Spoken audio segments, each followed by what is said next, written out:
Hi everyone, Angus Campbell here. Friday the 2nd of December 2022. Right, well you've seen snippets of this in previous videos, and also current subscribers will have seen a community post about this. But at last we're just going to begin to focus a bit on another interloper, and that is this Triumph T140V Bonneville Silver Jubilee from 1977. So how did this come here? So I have a friend in the Philippines, an expat by the name of Greg Lawton, who lives with his wife Jelsa, and they visited the UK in August, September this year, and we arranged to meet up. And just before, on the day that Greg left his visit to me to go on the final leg of his journey, a sort of motorcycle tour back to his sister's house, I believe. After he'd done 2 weeks touring and 1,000 miles on the bike, it broke down shortly after it left here. Had no spark, couldn't start it, just a mile or two down the road.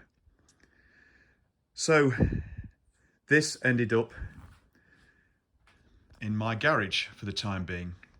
And to cut a long story short, Greg asked if I would undertake a light renovation on the bike. So after a bit of toing and froing, I agreed. And in the meantime, we determined that the battery was flat. And once that was charged up, it did start up. But we knew that there were several problems, issues, faults with this bike that needed correcting. As you can see, cosmetically, it doesn't look bad, but it could be better. But there are several things to sort out and things to replace.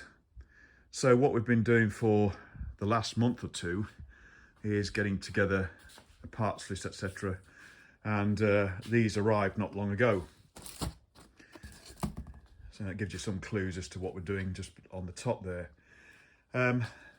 So we've got a list of jobs to do. But the first thing that we need to do is give it a bath, clean it up, and also then, for this video as the introduction, I'll do a walk around the bike and give you some insights into some of the issues that we want to resolve. So without further ado, let's get the degreaser out first. I normally degrease, most of the engine, rear end, etc. Then we'll put some suds on it and then we'll jet wash it. I'll bring you back and we'll do a walk around. There we go, a little later on in the day, back in the garage, a bit brighter in here now with some new LEDs everywhere, fantastic. And there she is, looking a little spruced up. There you go, Greg, renovation all done. Not. But actually, yep, she's cosmetically, I don't think she's bad at all. Anyway, what have we got? Obviously, it's a Jubilee Bonneville 750 1977, and it has the badge to prove it, 1 of 1,000. Now in fact, this was the first batch, 1 of 1,000, because they made another batch of 1,000 and then another batch of 400, but those badges were different. So the second batch was labelled limited edition instead of a 1 of 1,000, and the third batch of 400 was labelled limited international edition, I believe, something like that. So anyway, we know from this side panel badge that this is one of the original 1,000 batch. It's, as I say, T140V with its engine number, and then the engine number is suffixed by a J, which is Jubilee, and the frame and engine numbers match. It's pretty much standard. So the standard colour scheme, painted rims, blue, dark blue down the centre, and with white and then red pinstripes. Same colour scheme on the front mudguard, tank. Side panels are plain with an extended 2 chain guard, rear mudguard. You've got a chrome backlight and chromed engine outer cases, which is correct. And as I say, cosmetically, I don't think this bike is bad. The engine cases are superb. These often suffer from the chrome flaking off from the alley or being pitted, and these cases are immaculate on both sides, as is the rear light unit. The frame, I think, is the original paint, because there's the remnants down this side of the Made in England. That's not necessarily indicative of it being that, but more likely than not, I think. So it looks to be in reasonable standard condition, but it does have issues, this, and also I think there's evidence that it's had a light renovation or a renovation before, and that has caused some of the issues. So let's go from back to front on both sides. So firstly, from this side, seat. The seat is faded a bit, but you can still see the red pinstripe there. It's not in bad condition, still in its dark blue, still got its side trims, bit of water ingress, but not too bad. Upside down rear shocks, which was correct at the time. I think they're the original Girlings. Rear disc. Now these discs originally at this period were spray chromed, I think, and they tend to wear unevenly, and when they do wear unevenly they warp. So one of the areas we're going to address firstly are the discs, new discs, and also hydraulics, because I think the slave cylinders need rebuilding, which is down here. Oh, sorry. Yeah. Let me think now. Let me think on that. Is that a slave or the master? Anyway, we need to rebuild a hydraulic system, both slaves and masters if there are any. And you can see that the hydraulic pipes have been replaced with this stainless braided stuff, which is supposed to give you, you know, a better sort of pressure, if you like. They don't expand so much as the standard tubes. I mean, I've never found these Lockheed brakes to be wanting, to be honest. I used to have a T160 Trident, and that was just 2 fingers on the front brake. You used to pull that one up. The feel was gorgeous on it, so not a problem with that. Anyway, so from rear end here, brakes. The rear rim needs a bit of a clean up, but it's not bad. But the spokes are stainless, so I think these wheels have been rebuilt with new stainless spokes, but with the original rims. I say chrome on the indicators, grab rail, rear light is all good. The side panels themselves, in my opinion, are in really good condition for their age, but they've got 1 or 2 marks, and I think it's the other side is cracked as well, so Greg wants those to be replaced, but we can only get unpainted ones, so we've got to paint those. On the engine side, the engine runs really well and it's quiet, but it is leaking oil from the top end somewhere, so that's either going to be spindles, rocker boxes, or the dreaded pushrod tubes. So we're going to take the head off and have a look round on that, get that cleaned up, rebuilt if necessary, and also we'll need to repaint the barrels, but we're not going to take those off. I think that's okay. As you can see, the engine is generally cleaning up well. I've only given it a quick clean, and the crankcases are good. As I say, the crankcase covers are excellent. The exhaust is excellent, but I think Greg bought it new when he bought the bike and fitted these before he did his tour around the UK. Just to reiterate, it's he did 2 weeks touring on this before it failed. Luckily, on the last day of his tour, it failed, so we were able to get him on a train and for him to continue. Him and his wife were able to continue their holiday. Tank. I don't think that tank's been repainted. That looks like factory to me. But the badges are new because those should be filled in with dark blue in the letters. That's easy enough to do. See, the gaiters are shot, so we'll probably need fork seals as well. Front brake, new master cylinder. And also you can see hydraulics all wrong here. So they've got these braided hoses again, but the route is wrong because it should go from here with a short tube then to here, and then behind the headlight there's a metal tube that goes down to, I'm not sure where, on the bottom yoke. I'll need to find out. Probably on the other side. Oh, there we go. Here. And then flexible hose down to there. So we're going to replace all that as original. New front disc as well. Front rim, probably in better condition than the back rim. I think that's going to clean up quite nicely. And to say, we could look to touch up the paint, but not just yet.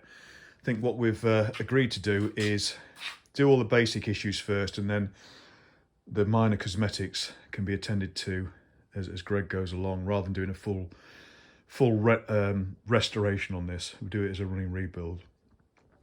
Left-hand handlebar switch is wrong. Don't know where that's come from, but we've got a replacement, and then just little things like replacing the transfers on the headlight for the switches, etc. Got the all-important badge, which is correct. But again, chrome on the headlight, handlebars, levers, all good. And then we come to the real issue.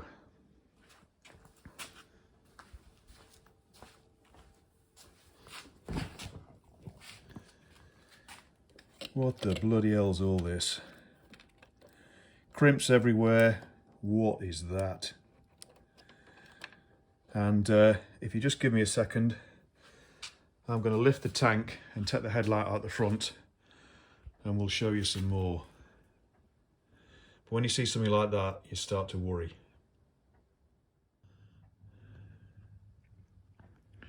Okay, tank off and headlight lens off at the front, but let's just carry on from here. So yeah, a bit of a mess here. We can also see why the left-hand side panel might be cracked, and that's because the seat has lost a retaining wire that will go down, usually from here up to the seat somewhere on a grub screw, something like that, probably there, to stop it going over too far and stop the hinge down there. There it is, bashing against the side panel. You can see it's got what probably is a it's Boyer Branson Mark III, held in with insulation tape. That's been rattling around. I've taken the battery out. The battery's in good nick, it looks fairly new. And since I've charged it up, it seems to be holding it, so that's okay. Around the back here,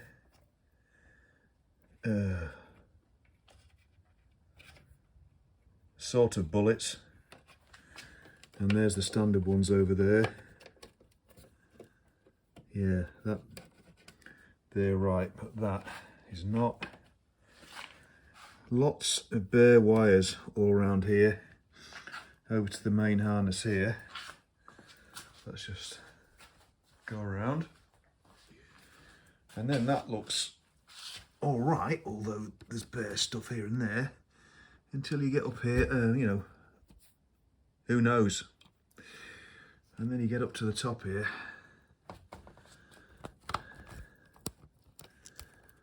Look at all that lot. Spliced in with crimps. I hate crimps.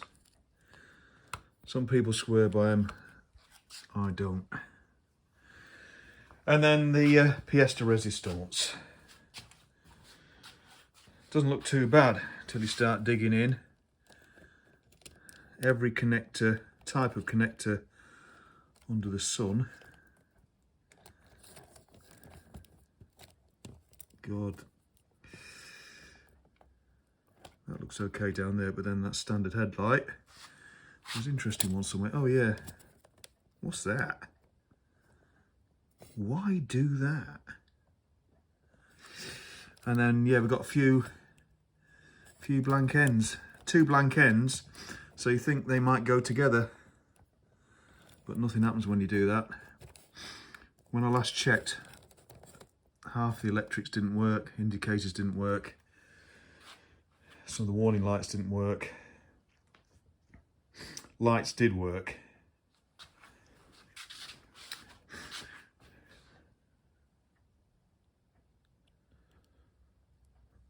I don't honestly know if that is the correct switch. I used to have a T140VJ special that I bought new in '78. I don't remember it being like that. And I can't tell if it's a Lucas unit or not.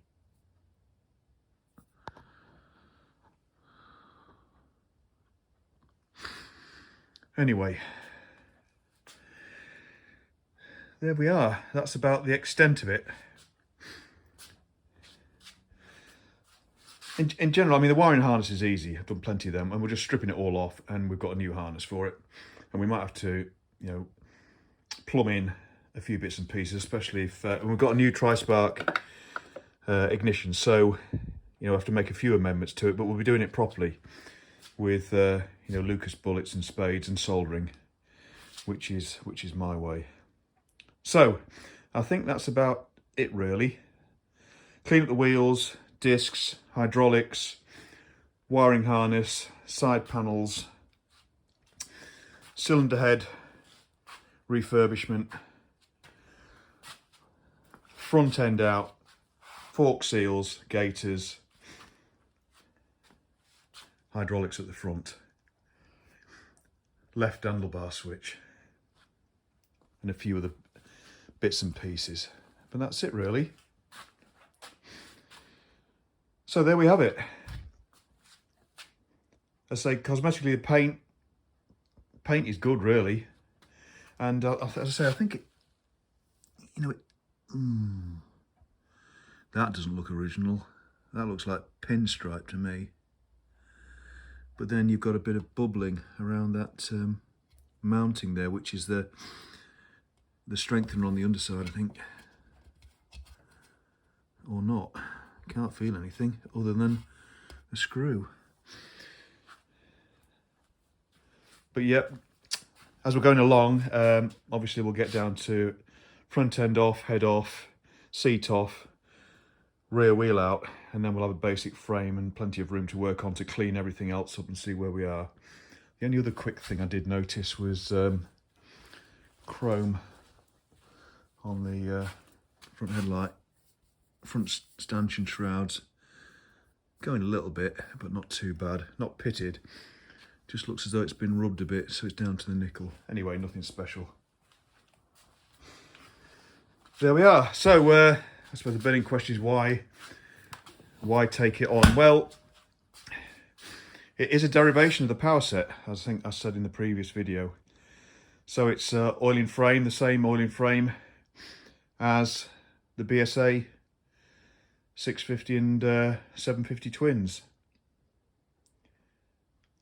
And it's derived from the Triumph equivalent of the 71 range, which was the Triumph Power Plan. I'll try and dig out a brochure for that, because I've got a copy of that. And this obviously was a development for 6 years down the line, which is why the different side panels are obviously discs,